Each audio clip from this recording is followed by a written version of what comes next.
educational endeavors. So choose your degree, choose your major. Then each school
On my way here, I have faced several challenges, but each one of them has only strengthened me to make me the person I am today.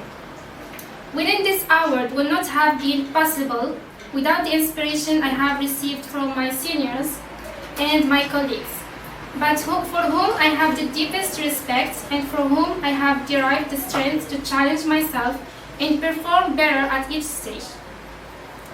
I sincerely thank each one of you and my dear family for helping me reach a stage where I can proudly hold up this award as a mark of my achievement.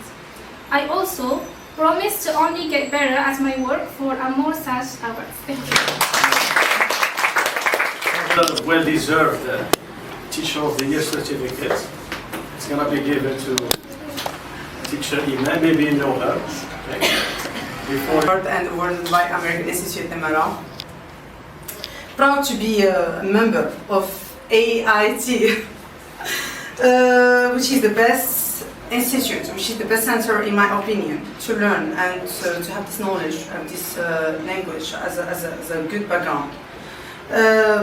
The American Institute that graduates many promotions, many generations, groups, and students, and as a native speakers, and you know, some of you and many people that they can talk fluently English, passing by many steps, attending courses, doing workshops and expertise, improving themselves by working with the qualified teachers